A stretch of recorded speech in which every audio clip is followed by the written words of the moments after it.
Welcome to our seventh episode of the Virtual Psychiatrist, folks. This is your host, Dr. Rifai. We are going strong. We are talking today about a topic that is dear and near to my heart, the future of psychiatry, and how it can be revolutionized with precision and to achieve prevention. Thank you, Dr. Rifai, for allowing me to host with you this important episode about the field of psychiatry. Such a bright future coming. Welcome, Loren. Anxiety disorders, as you know, have become one of the most crippling mental health challenges in modern society. It affects millions globally, yet we still often rely on subjective assessments, patient-reported symptoms or clinical observations to determine severity. But what if we could take the guesswork out of diagnosis and care? Biomarkers, especially those tied to anxiety, hold significant promise to do just that. One such biomarker, the gene known as GAD1, provides a concrete marker of gamma aminobutyric acid, or GABA, dysregulation. GABA is critical for managing our stress response. GABA, that's the neurotransmitter that helps calm our brains down, right? I mean, for folks struggling with anxiety, it's like their system isn't pumping the brakes effectively. But tell me this, how do biomarkers like GAD1 actually change the game for treatment? Great point, Loren. What GAD1 allows clinicians to do is identify individuals for whom a GABA imbalance may be central to their anxiety. This means that instead of prescribing medications through trial and error, we can match patients to treatments that target this exact pathway. And we're not just talking about medications.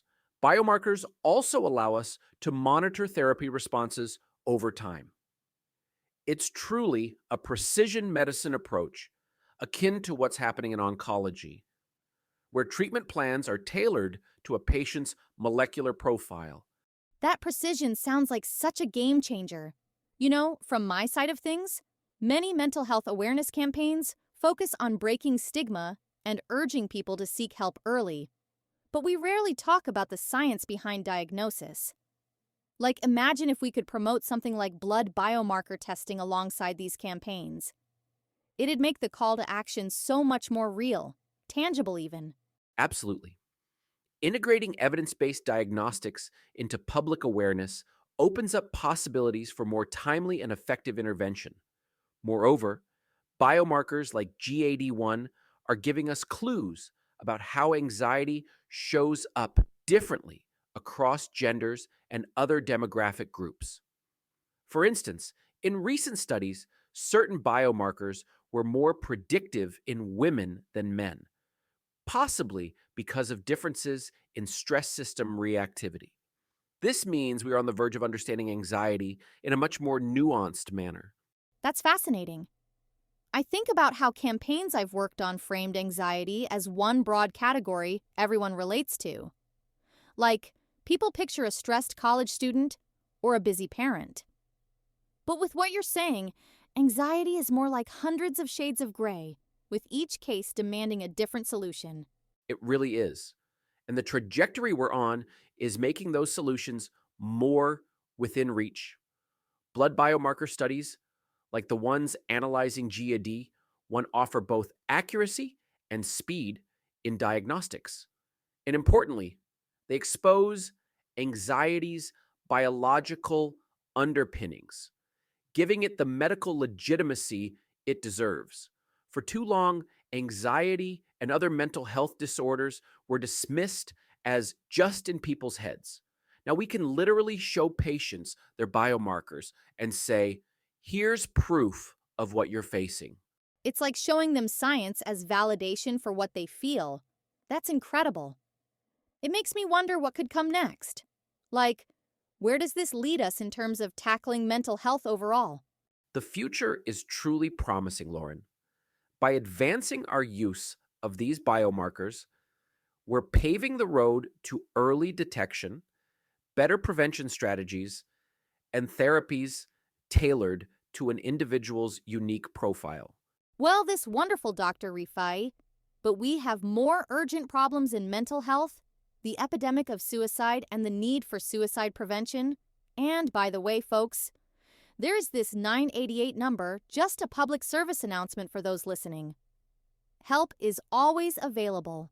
Well, thank you, Loren. Folks' help is always available. Where were we? Oh, yes. Building on the transformative potential of biomarkers in mental health, we now see their impact extending into one of the most urgent crises of our time: suicide. In 2021 alone, over 48,000 lives were lost to suicide in the United States. Biomarkers like SLC6A4, the serotonin transporter gene, illuminate a path forward, helping us understand mood regulation and its complexities. Elevated expression of SLC6A4 aligns with higher suicidality risk, while TINF2, a gene connected to telomere length, offers insights into chronic stress, a significant factor associated with suicidality when its expression drops. So you're saying these biomarkers give us an actual readout of someone's risk? That's wild. I can't help but wonder, how do you go from analyzing something like SLC6A4 in a lab to actually using that information to help someone in real life? Excellent question, Loren. This is where machine learning and artificial intelligence step in. By analyzing patterns across large, multidimensional datasets, AI helps create personalized risk profiles for each patient. It's not just looking at SLC6A4 in isolation, but also considering other factors, demographics, stressors, and even longitudinal data. With machine learning, clinicians can identify someone at risk earlier and more accurately than ever before. That's so powerful, but it's also got to be tricky. I mean, how do clinicians balance this kind of data with the actual human element? Like, if a patient sees their AI-generated risk profile, wouldn't that freak them out? You're touching on a very valid concern. One of the biggest challenges with predictive analytics is building trust, not just in the technology, but in its application.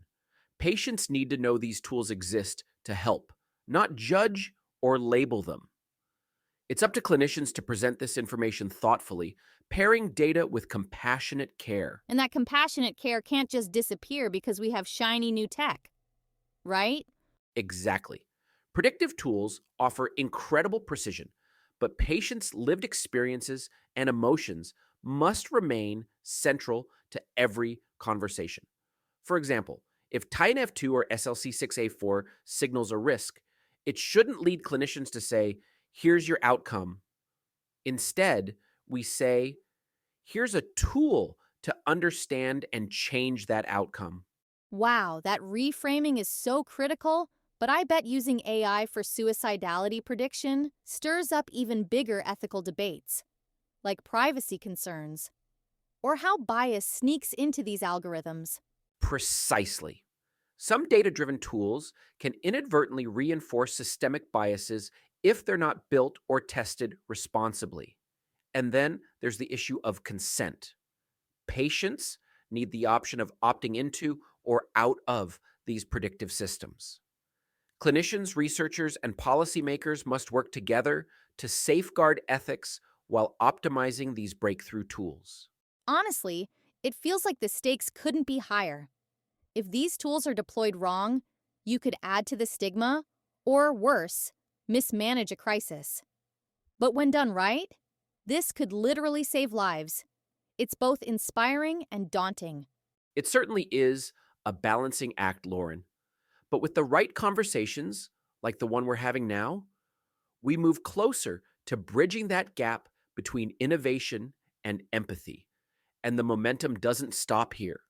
These advancements pave the way for even more groundbreaking work in other psychiatric domains. Woof.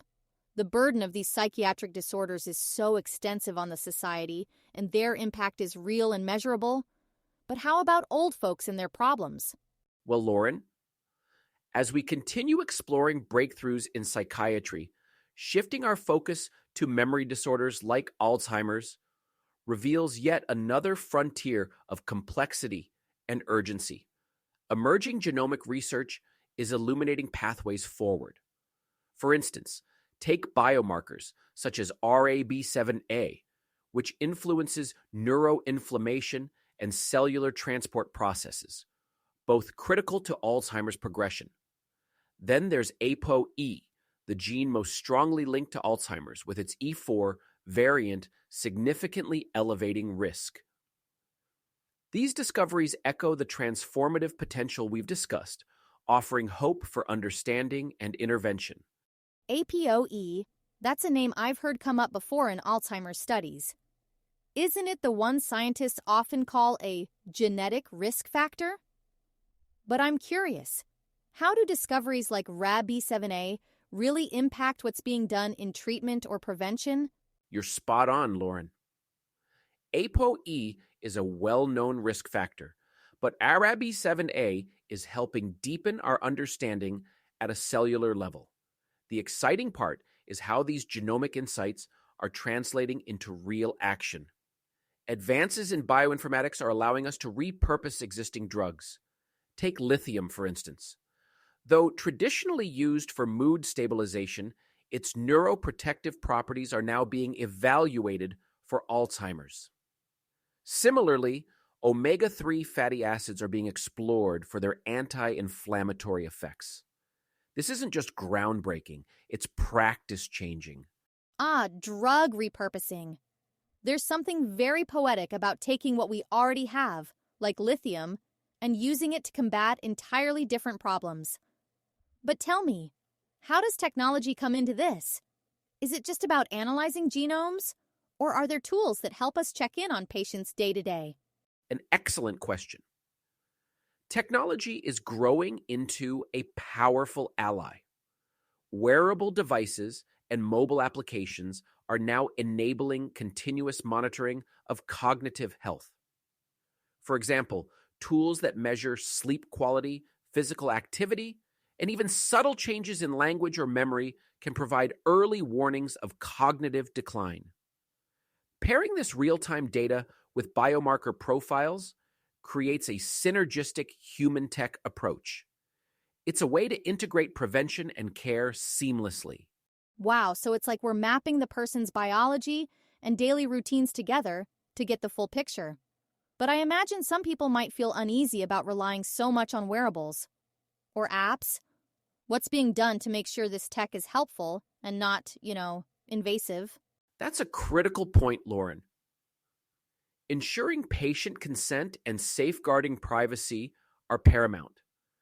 These tools must empower individuals rather than overwhelm them.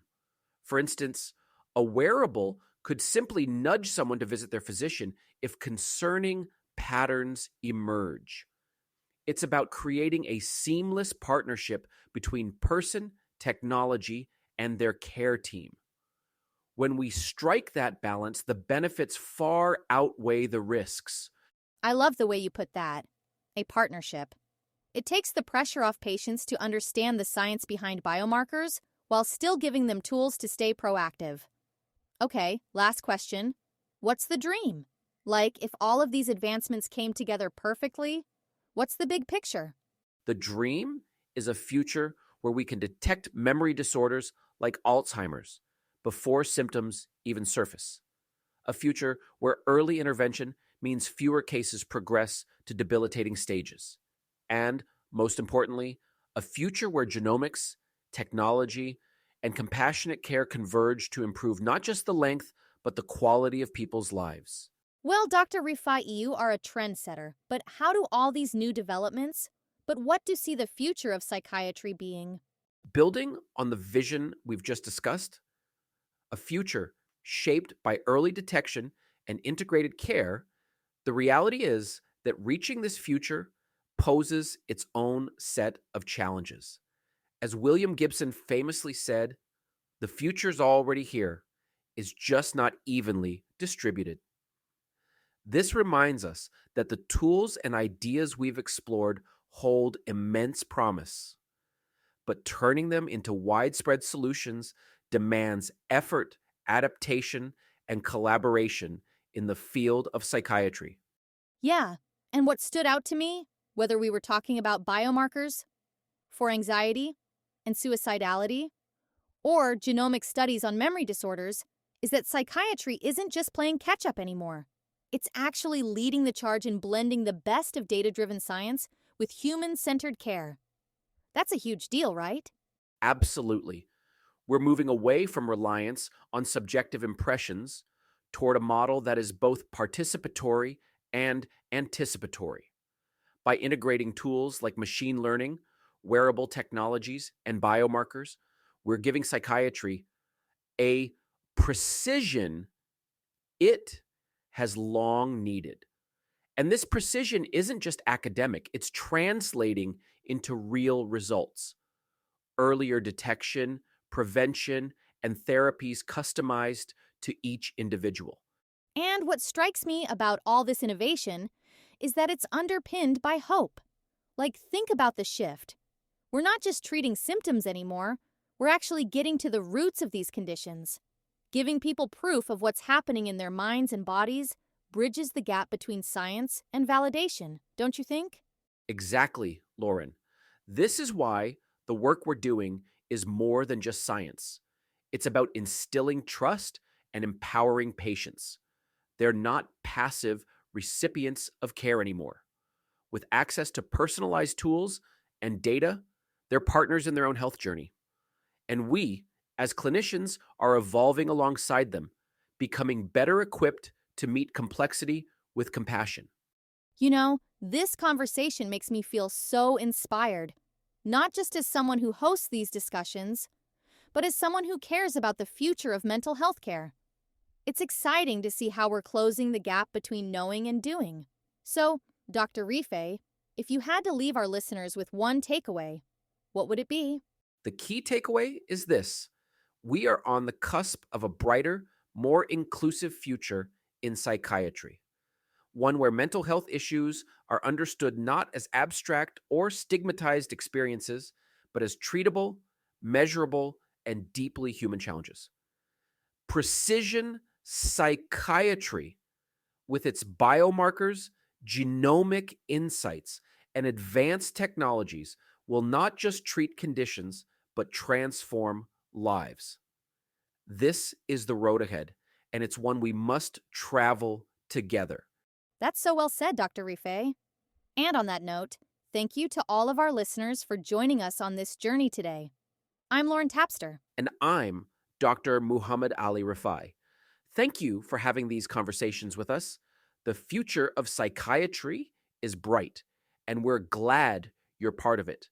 And remember, as our co-host, Norm Clement, says, you are within the norms. Until next time, take care and keep exploring the possibilities ahead.